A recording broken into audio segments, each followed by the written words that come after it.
el poder de su salvación. Hoy venimos a celebrar las victorias del Señor. Mi papá, que era diariero en Santa Fe, éramos muy pobres, un día volví a casa y le dije, ¿y viejo? ¿Dónde está? ¿Dónde la tenés escondida? Todo el mundo dice que los judíos estamos llenos de guita, plata, dinero. Nosotros somos judíos. ¿Dónde está la plata?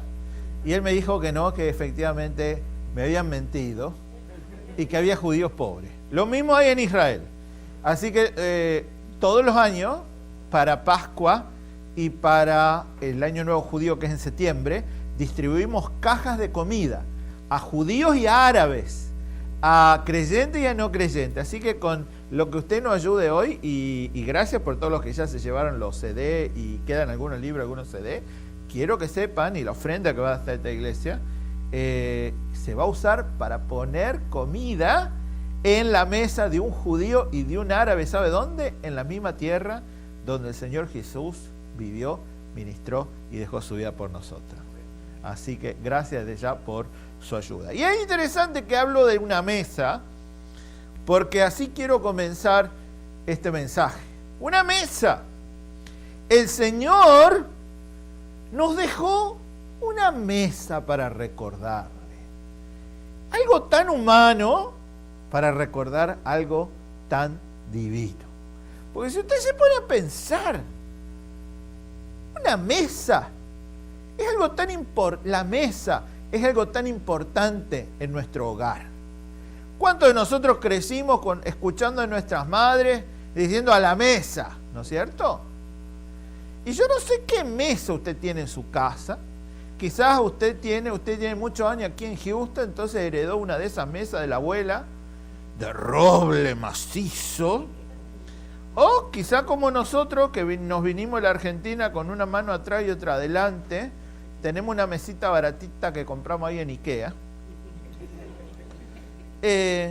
Pero póngase a pensar, esa mesa es el centro de la vida de su familia. Usted viene a la mesa por la razón más básica, a comer. Pero también es alrededor de esa mesa que cuando hay algo que celebrar, se hace alrededor de esa mesa. Cuando hay algo para lamentar, también con esa taza de té o esa taza de café, se hace alrededor de esa mesa. O cuando bien usted le habla a usted, Señor Padre, que viene ese príncipe azul que usted sabe que va a desteñir, que le viene a robar a su princesa, y usted le dice, mijo, venga, siéntese, vamos a charlar a ver quién es usted. Como me pasó cuando fui por primera vez a la casa de mis ahora suegros. Doña Betty, mi suegra, a la quien yo tengo miedo que algún día si se muerde la lengua se me va a morir lo venenosa que es. 10 minutos después de conocerme, le dice a su señor esposo, che, este no es tan estúpido como parece. Ese fue el recibimiento que me dio mi suegra. Ahí, comiendo. Pero el hecho es, mis hermanos, el Señor nos conoce tanto y quiere que nos relacionemos con Él de una manera tan íntima, que nos dejó una mesa. Y esa mesa, de esa mesa leemos en el capítulo 22 del Evangelio de Lucas. Escuche lo que dice la palabra de Dios. Estaba cerca la fiesta de los panes sin levadura que se llama la Pascua, y los principales sacerdotes y los escribas buscaban cómo matarle. Aquí se refiere al Señor Jesús, porque temían al pueblo. Versículo 7. Llegó el día de los panes sin levadura, en el cual era necesario sacrificar el cordero de la Pascua. Y Jesús envió a Pedro y a Juan diciendo, id, prepararnos la Pascua para que la comamos. Ellos le dijeron, ¿dónde quiere que la preparemos? Él les dijo, y aquí al entrar en la ciudad os saldrá al encuentro un hombre que lleva un cántaro de agua. Seguidle hasta la casa donde entrare y decida el padre de familia de esa casa. El maestro te dice, ¿dónde está el aposento donde he de comer la Pascua con mis discípulos? Entonces él os mostrará un gran aposento alto ya dispuesto, preparad allí. Fueron pues y hallaron como les había dicho y prepararon la Pascua. La celebración de la Pascua comienza una fiesta de 7 días llamada la fiesta de los panes sin levadura. Y durante este tiempo no comemos nada que contenga levadura. ¿Por qué sin levadura? Lo vimos en la hora anterior.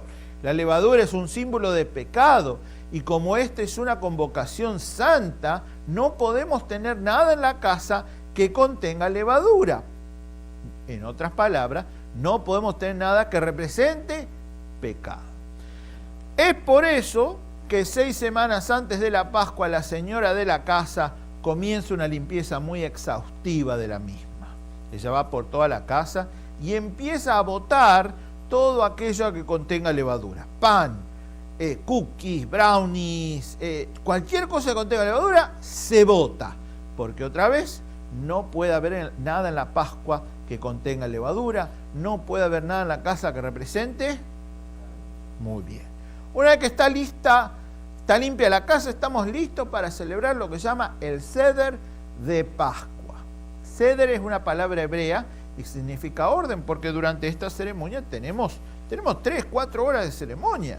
Y durante todo este tiempo tenemos que hacer cosas muy específicas y todo esto se tiene que hacer en un orden muy específico. Y todo esto se encuentra en este libro. Todo comienza con el encendido de las velas. Y este es el honor, la tarea y el honor de la señora de la casa.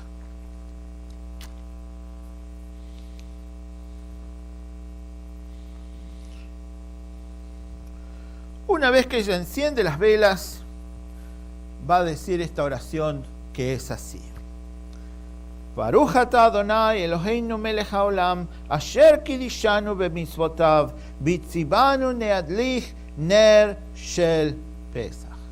Que traducido significa, ¿por qué esta noche es diferente que todas las otras noches? Los que conocemos de la historia de la Pascua respondemos. Esto es lo que hacemos para recordar lo que el Señor nuestro Dios hizo por nosotros, cuando nos sacó de la tierra de Egipto con mano fuerte y brazo extendido. La redención, mis hermanos, es el verdadero mensaje de la Pascua, porque nos recuerda que el pueblo judío era esclavo de Faraón en Egipto y no nos podíamos liberar por nosotros mismos de este yugo, de este cautiverio. Entonces, en nuestra desesperación, nosotros oramos a Dios. Y Dios nos envió un libertador. Su nombre era Moisés. Y cuando Moisés fue a Faraón, le dijo estas famosas palabras que quedaron en la historia. Deja salir a mi pueblo. Pero Faraón no nos quiso dejar salir. Y es por eso que Dios empezó a enviar plagas. 1, 2, 3 plagas. Nada. 4, 5, 6. Nada. 7, 8, 9. Nada. Hasta que al final Dios dijo, voy a enviar una última y terrible plaga. Voy a enviar al ángel de la muerte a la tierra de Egipto y cuando él la visite va a tomar la vida de cada uno, de cada primogénito, de cada familia de la tierra de Egipto. Nos dice la palabra de Dios que esa noche el ángel de la muerte visitó la tierra de Egipto. Pero Dios decidió salvar a su pueblo. Y nos dijo cómo hacerlo. En Éxodo capítulo 12 nos dice que teníamos que tomar un cordero blanco, un cordero perfecto, inmaculado, sin mancha, sin defecto, sacrificarlo sobre el altar y aplicar la sangre de esos corderos en los marcos de las puertas de nuestros hogares. Entonces, cuando el ángel de la muerte vino a la tierra de Egipto esa noche y vio la muerte en los marcos de las puertas de nuestros hogares, el ángel de la muerte pasó por arriba de los hogares de los judíos. Y de ahí viene el nombre en inglés, Passover. Pascua en español significa exactamente lo mismo. Si buscan en el diccionario, Pascoa significa pasar por arriba. Porque eso es lo que recordamos. Recordamos cuando el ángel de la muerte pasó por arriba de los hogares de los judíos, ¿a causa de qué? De la sangre. La sangre de un cordero. Un gran acto de redención. Pero estoy seguro que todos ustedes conocen un acto aún más grandioso de redención, porque sabemos lo que el Señor Jesús hizo por nosotros en la cruz. Porque de la misma manera que mis ancestros tuvieron vida, porque pusieron la sangre de esos corderos en los marcos de las puertas de sus hogares, nosotros hoy también tendremos vida. Pero vida eterna y vida abundante si ponemos la sangre del Cordero de Dios, el Señor Jesús, en los marcos de las puertas de nuestros corazones. ¿Amén? Segunda pregunta.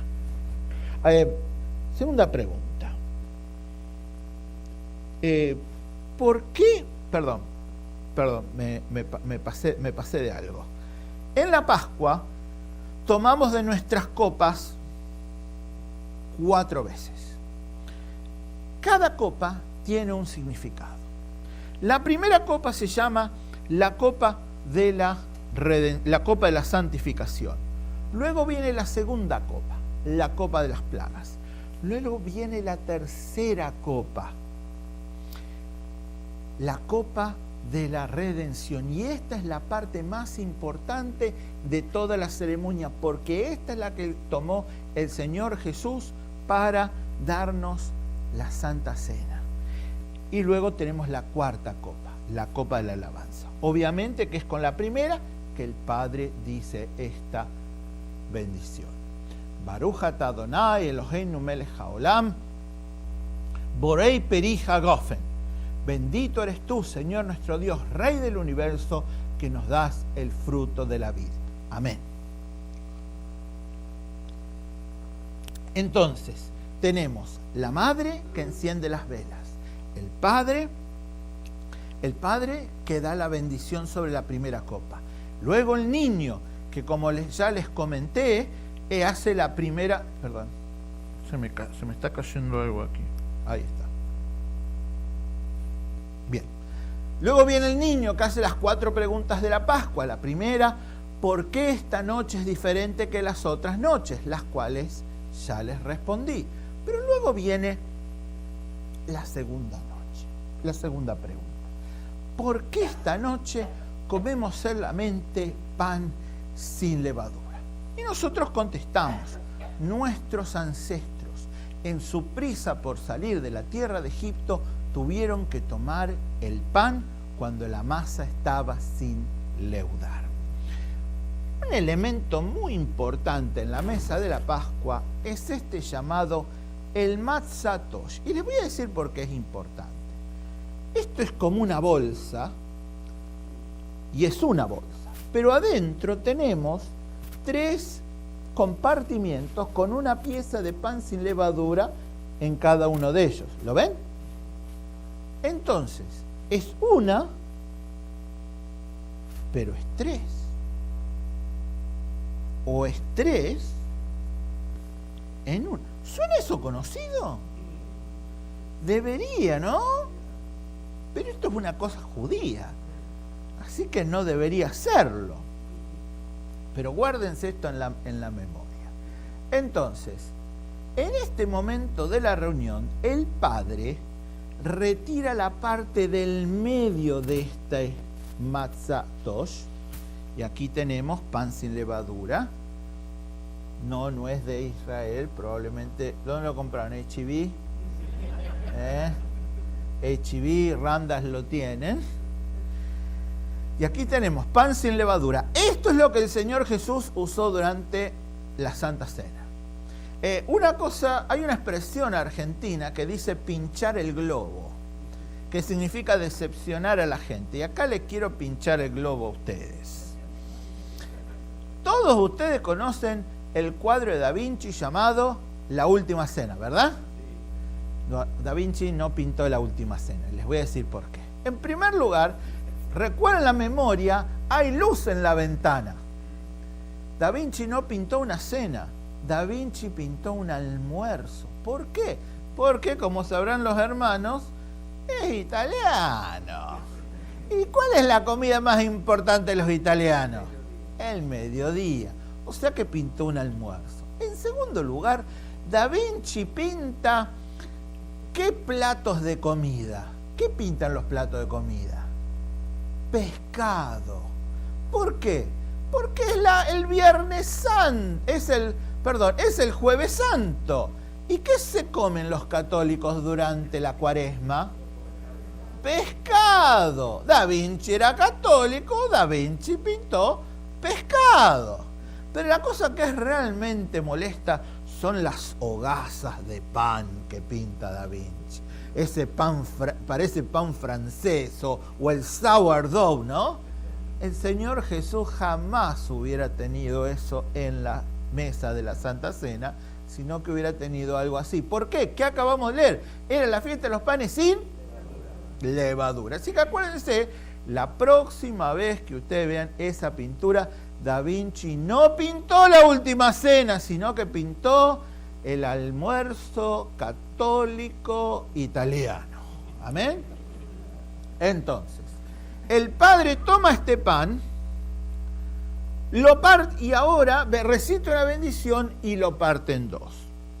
Baruch atah Adonai Eloheinu melech haolam, amotzi lechem min haaretz. Amén. Coloca una mitad a un lado y a la otra le va a dar un nombre especial, el afikomen. A ver, vamos a tratar de decirlo todos juntos. A ver. Más entusiasmo, vamos, somos tejanos. A ver. Afikomen. Muy bien. Afikomen significa aquel que viene después. Y es, ¿me escuchó? Aquel que viene después. ¿Por qué? Porque este pan no se come ahora. En este momento se envuelve dentro de un paño blanco y se va a esconder en algún lugar de la casa. Aquí tenemos almohadas. ¿Saben por qué? Muchos de los judíos celebran la Pascua sentados sobre almohadas o sobre cojines, como se le dice aquí. ¿Por qué? Porque otro error de Da Vinci. El Señor no se sentó a la mesa. Las mesas en ese tiempo, y si usted hoy va a comer, hace un almuerzo con beduinos, va a saber que las mesas eran bajitas. Por algo dice que se reclinaban unos con otros. Entonces, para recordar que el judaísmo no comenzó en New York City, sino en el Medio Oriente, tenemos estas almohadas para recordarnos. Lo más interesante es que este afikomen ahora se esconde en algún lugar de la casa. Nadie en la casa sabe dónde está el afikomen.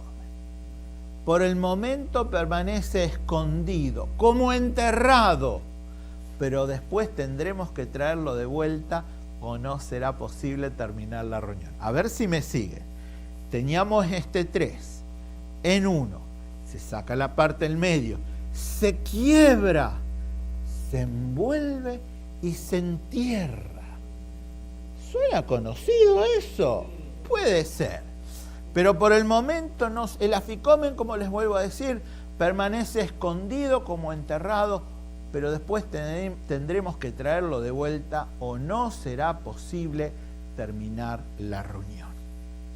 El último elemento que les quiero mencionar de la Pascua es lo que se llama el plato del Seder. Dentro de este plato, vamos a acercarnos a la cámara para que lo vea bien, ven que tenemos diferentes lugarcitos.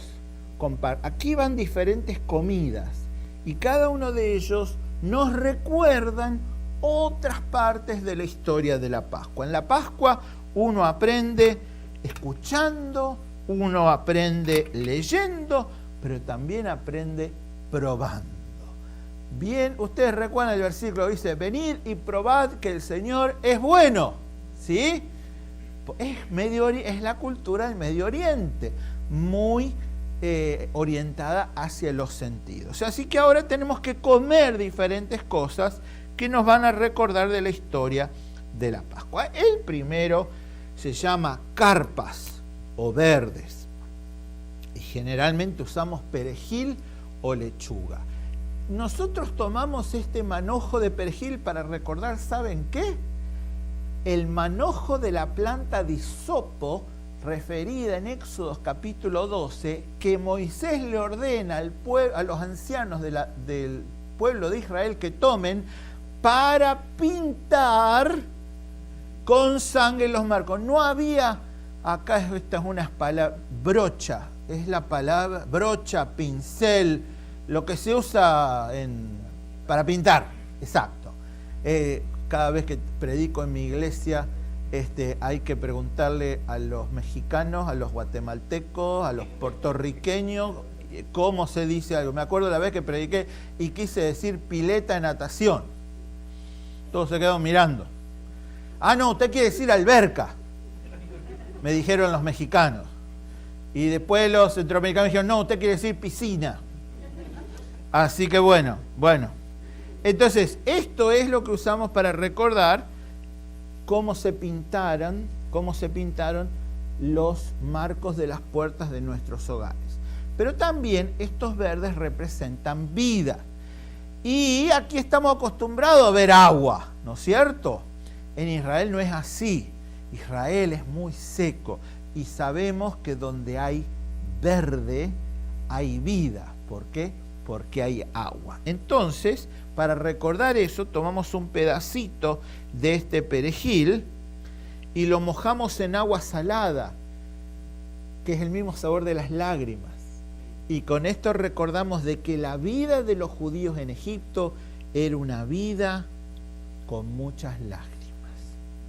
El próximo elemento es algo que nosotros los chicos judíos detestamos. Esto es lo que se llama el maror. No hay nombre en español. En inglés se le dice horseradish. Y es absolutamente asqueroso. Es feo. Y lo peor de todo, acá tenemos el cremoso, que es más livianito. Pero lo mejor de todo es que en este momento tenemos que comernos un pedazo así. Esto es bíblico. ¿Sabe por qué? En Juan capítulo 13, les voy a explicar algo que quizás ustedes nunca entendieron.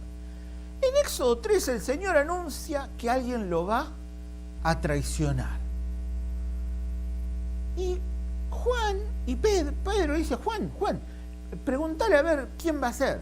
Y Juan le dice, Señor, ¿quién va a ser? Y Jesús dice algo extraño. No va a ser más extraño a partir de que ustedes vean esto. Jesús dice, al que yo le dé el pan mojado, es Él.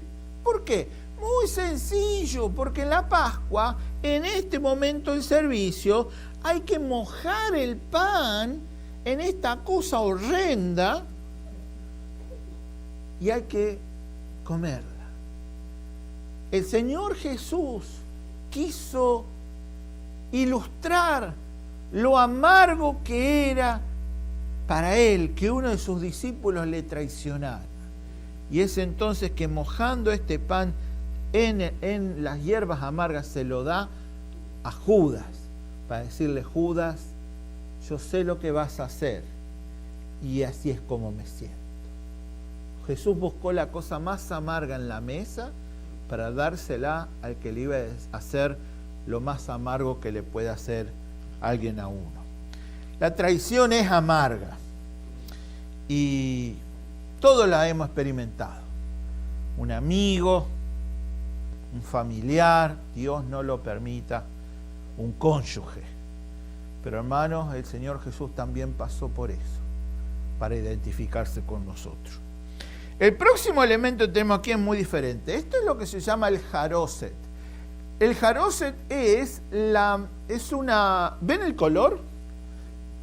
Esto es manzanas picadas, nueces, pasas de uva, azúcar, canela, y tiene un gusto delicioso. Y en este momento también tenemos que comernos un pedazo de esto. ¿Por qué? Bueno, fíjense otra vez el color. Los rabinos dicen que esta mezcla nos recuerda la mezcla con la cual los judíos fabricaban ladrillos para Faraón. Ahora, mucha gente dice, ¿cómo es posible que una mezcla tan dulce nos recuerde de una vida tan amarga? Los rabinos dicen que hasta la vida más amarga es endulzada con la promesa de la redención. De la redención. ¿Amén? Hermanos, y qué gran verdad esto. Tenemos un falso profeta aquí en Houston. Yo vivo a 3 millas de su iglesia. Yo le llamo el falso profeta de la carretera 59. Es alto, buen mozo, sonríe mucho y habla con mucho acento tejano. Creo que no tengo que decir el nombre. Él dice que si aceptamos a Jesús no vamos a tener más problemas en la vida. Eso es una gran mentira. Pero lo que Jesús sí nos promete es que si estamos con Él, Él nos va a dar la mano y va a caminar con nosotros por esos valles de desolación que nos toque caminar. ¿Amén? Bien. Los próximos 2 elementos el Señor Jesús no lo tenía en la mesa. El primero es este huevo llamado el jagiga, que se pone sobre la llama para quemarlo. El jagiga es una señal de dolor para el pueblo judío, porque nos recuerda el nombre. Jagiga era el nombre del sacrificio que se traía al templo. Y como ustedes saben, el templo fue destruido en el año 70 y es por eso que no lo tenemos, por eso ahora tenemos este huevo que nos recuerda con dolor el templo que no existe más en Jerusalén. Y finalmente, el último elemento es lo que nosotros llamamos el zoroá. El zoroá es el hueso de la tibia de un cordero. Y es una señal de dolor para el pueblo judío porque nos recuerda también que desde que se destruyó el templo no podemos hacer más sacrificios. El Señor Jesús no tuvo un hueso en la mesa, tuvo muchos. Porque ¿qué se comió esa noche? Cordero, el cordero que había sido sacrificado. Pero no en el sentido que lo tenemos ahora, porque el templo todavía existía. A todo esto, si ustedes se están preguntando, está estrictamente prohibido comer cordero durante la cena de la Pascua, porque el único cordero que se podía comer era el sacrificio en el templo. En caso que se estén preguntando, las 2 comidas tradicionales de la Pascua en un hogar judío son el pollo o lo que aquí llama el brisket. No me pregunten por qué, pero esos son los 2 platos tradicionales. Ahora, la presencia de estos 2 elementos nos trae una pregunta muy interesante, la cual mencioné anteriormente. Sin templo, sin altar, ¿cómo es posible que tengamos redención de nuestros pecados? Porque otra vez, la Biblia en Levítico 17 dice claramente que para que haya redención de pecados tiene que haber derramamiento de sangre. Por eso los rabinos se encontraron este gran problema cuando el templo fue destruido. Dijeron, ¿qué hacemos ahora? E inventaron esta religión que tenemos hoy, que no está basada en la Biblia. Lo único que tenían que hacer era escuchar a Juan el Bautista, que se los dijo clarito como el agua. Porque cuando él estaba bautizando en el río Jordán, dijo del Señor Jesús, he aquí el Cordero de Dios, quien quita el pecado del mundo. No hace falta más sacrificios, no hace falta más corderos ni más altares. El Señor Jesús es el Cordero de Dios, quien quita el pecado de todos aquellos que clamemos a Él. ¿Amén? Llegamos ahora a la segunda copa, la copa de las plagas. En el judaísmo una copa llena significa gozo completo, pero nuestro gozo no está completo hoy. Porque vamos a recordar que sí, nosotros los judíos fuimos salvados, pero esa noche hubo mucho lloro, mucho dolor en la tierra de Egipto. Y entonces lo que hacemos es, tomamos del contenido de esta copa y vamos a vertir 10 gotas para recordar las 10 plagas de Egipto. Y más o menos se hace de esta manera. Oscuridad, granizo, sangre, hasta llegar a la última muerte. La noche de la Pascua es una noche de alegría para el pueblo judío, pero aún en esta noche no podemos alegrarnos en el dolor de los demás y de esta manera nos solidarizamos con lo que le pasó a los egipcios. Y hermanos y hermanas, una lección muy importante para nosotros. Vivimos en un mundo que gime, vivimos en un mundo donde mucha gente sufre. Y sí, tenemos que estar listos para celebrar la palabra, para presentar la palabra.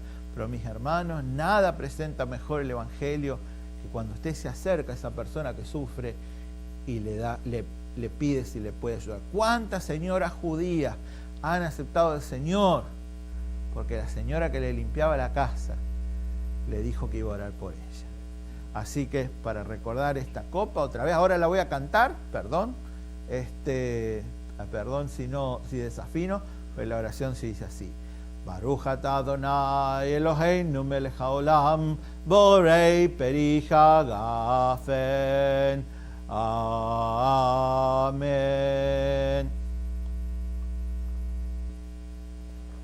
Muy bien. Después de esto viene la cena. Por eso se llama la Santa Cena, porque hubo una cena. La cena viene en el medio, ¿sí?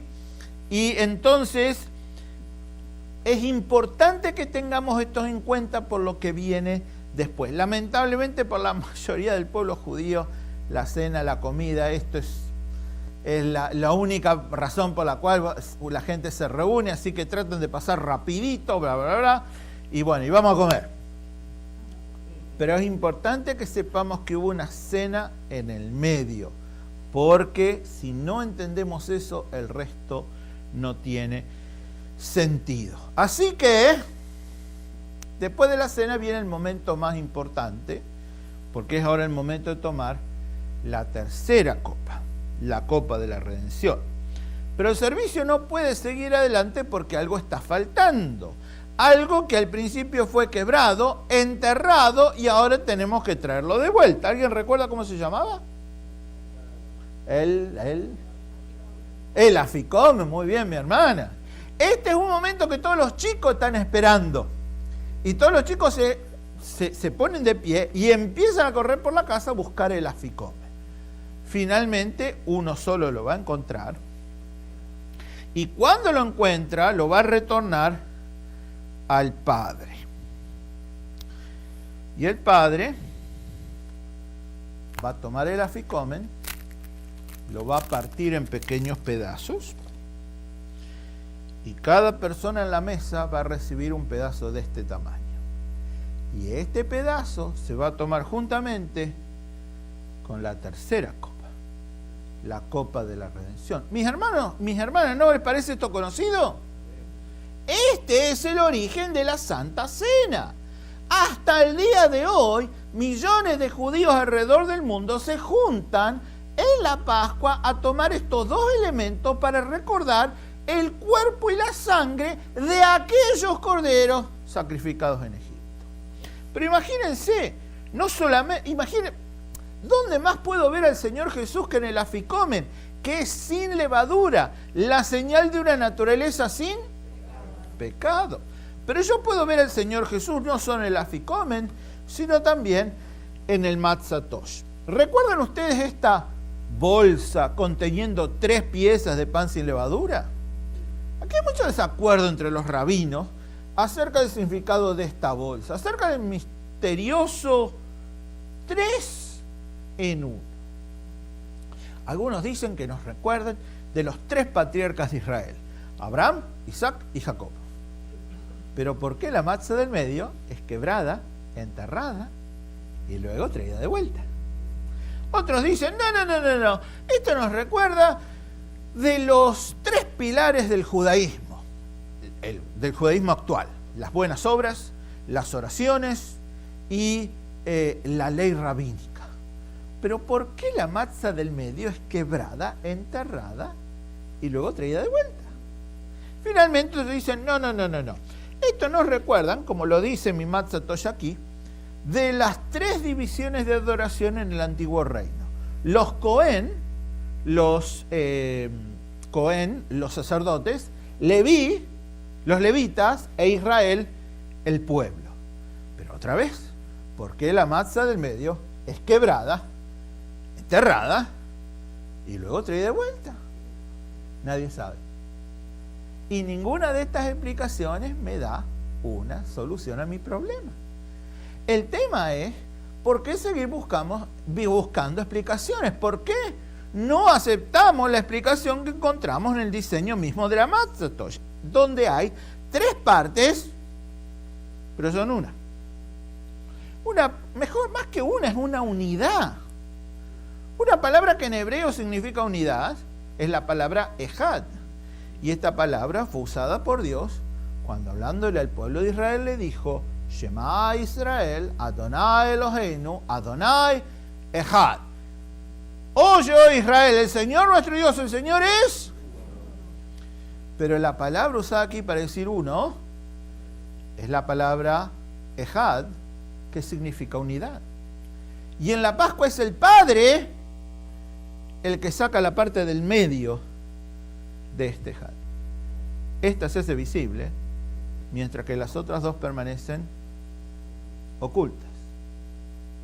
Y yo creo que esto nos habla claramente de la unidad de un solo Dios revelado en tres personas: Dios el Padre, Dios el Hijo y Dios el Espíritu Santo. ¿Pero por qué la masa del medio es quebrada, enterrada y luego traída de vuelta? ¿Usted lo sabe?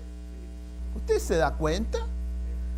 Porque el Señor Jesús fue quebrado en su muerte, enterrado y traído de vuelta a la vida. Imagínense la sorpresa de los apóstoles esa noche. Cuando, otra Pascua, lo mismo de siempre. Imagínense la sorpresa y el silencio de los apóstoles. Cuando el Señor toma el aficomen y dice: este es mi cuerpo, que por vosotros es partido. Haced esto en memoria de mí. Imagínense la sorpresa cuando toma la copa de la redención. ¿Cómo sabemos que es la copa de la redención? Muy simple. ¿Cuántas veces ustedes han leído el texto? Y esto es lo que recibí del Señor, que después de haber cenado, el Señor tomó la copa. ¿Cómo se llama la copa hoy, en el 2019? ¿Cómo se llama la copa que viene después de cenar? Por eso es importante saber cuándo viene la cena. La copa de la redención. Y fue de esta copa otra vez que el Señor sorprende a los apóstoles, diciéndole: esta copa es el nuevo pacto en mi sangre, que por vosotros se derrama. Haced esto en memoria de mí. Hermanos, acá viene la tragedia del pueblo judío. Y se los digo yo como judío, que millones de judíos alrededor del mundo este abril se van a juntar alrededor de una mesa, van a celebrar lo mismo que celebró el Señor Jesús, van a tomar el pan y van a tomar la copa para recordar a aquellos corderos sacrificados en Egipto, tan cerca y tan lejos. Por eso, mi hermano, mi hermana, cada domingo que usted se reúne en esta iglesia, dele gloria a Dios que sus ojos han sido abiertos y que usted no recuerda a aquellos corderos de Egipto, sino que usted recuerda el cuerpo y la sangre de nuestro Cordero de Pascua, del Cordero de Pascua, que es el Señor Jesús. Amén. Y así llegamos a la última copa. La copa del Jalel. Jalel, ¿da conocido? Jalel. Jalel es la raíz de la palabra aleluya. Y acá viene algo muy interesante, que esta es mi pregunta para usted esta mañana. ¿Usted tiene algo para alabar al Señor esta mañana? Porque muchos de mi pueblo no tienen nada para celebrar esta. Sí, quizás tienen la linda casa ahí en Bel Air, tienen el lindo carrito, pero ¿tiene razón para alabar a Dios? Yo le voy a contar mi razón para alabar a Dios. Yo le dije que conocí al Señor en septiembre de 1980. Yo llegué porque le tenía miedo a la muerte. Yo crecí con mucha muerte en mi familia. Allá empezó todo en el 71. Éramos pobres. Yo dormía en la misma habitación con mi bisabuela, Teresa. Un día yo me desperté, la bisabuela no. Y yo la vi muerta a mi bisabuela.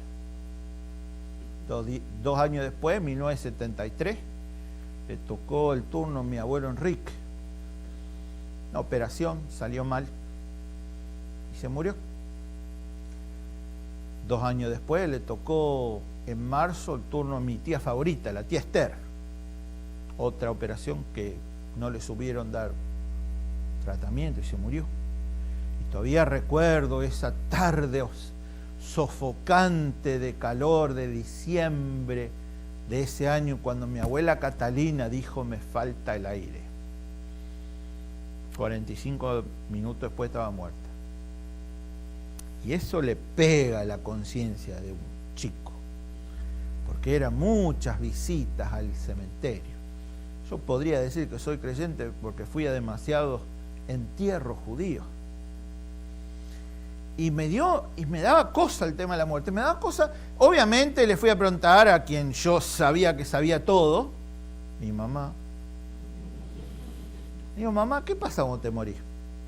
Nene, cuando te morís te va a dormir para siempre. Me asustó. Me daba miedo irme a dormir. Y así llego a esa tarde de abril de 1980, cuando Santiago me invita a ir al grupo adolescente. Y yo termino aceptando al Señor. Pero ahora hagamos un fast forward a enero el 6 de enero del 2005. Ese día yo tuve mi primera gran operación, mi primera gran cirugía. Y obviamente tenía temor.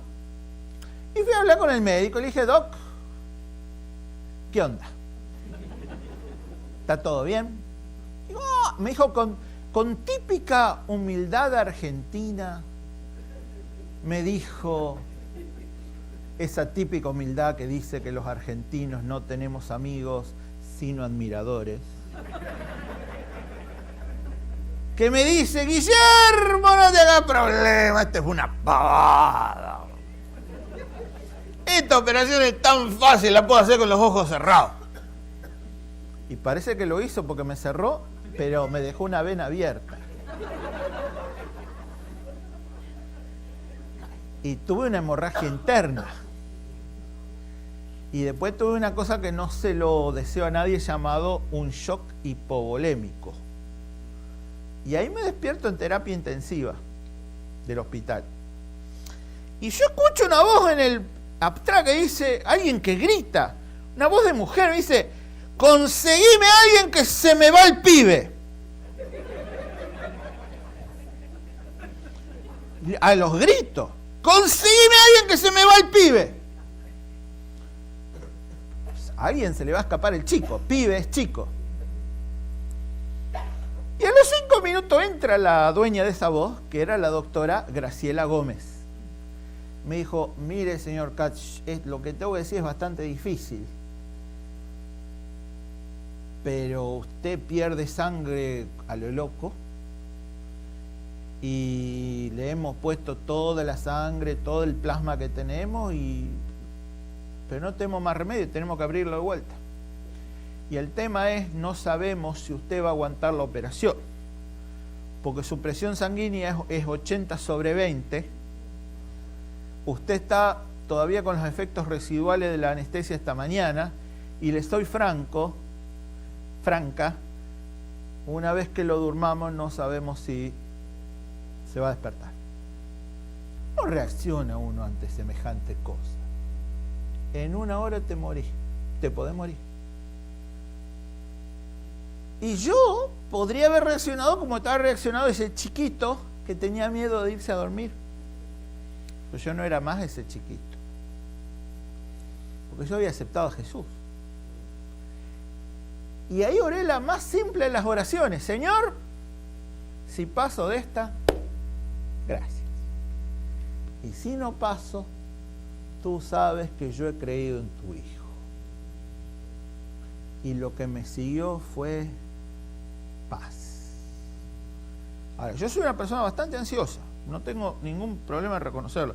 Yo soy esa persona que cierro la puerta de casa, hago 10 pasos y después vuelvo a ver si realmente la cerré.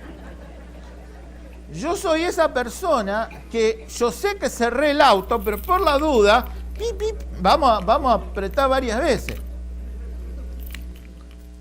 Pero yo no tuve ansiedad. Yo tuve paz. Y no era porque yo era judío, ni por nada que yo había estudiado, ni nada que yo tenía, sino porque yo tenía a Jesús. Y tuve paz cuando me llevaron a ese... Tuve paz cuando venían los médicos. Estaba tan mal que los médicos venían a presentarse. Eso es una mala señal. Señor Katz, soy el anestesiólogo, quiero que sepa que estoy... Y con voz de... Estoy acá y voy a hacer todo lo posible. Ok.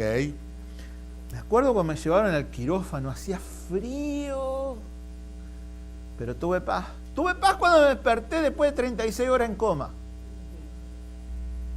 Tuve paz los 2 meses y medio que estuve en ese hospital haciendo rehabilitación. ¿Por qué? Porque yo tenía a Jesús. Y mi hermano, mi hermana, esa es mi razón para alabar a Dios. Espero que usted la tenga. Y si no la tiene, venga Jesús. Y por eso yo puedo terminar esta Pascua diciendo: bendito eres tú, Señor nuestro Dios, Rey del universo, que nos das el fruto de la vida. Y te alabo por ello. Amén.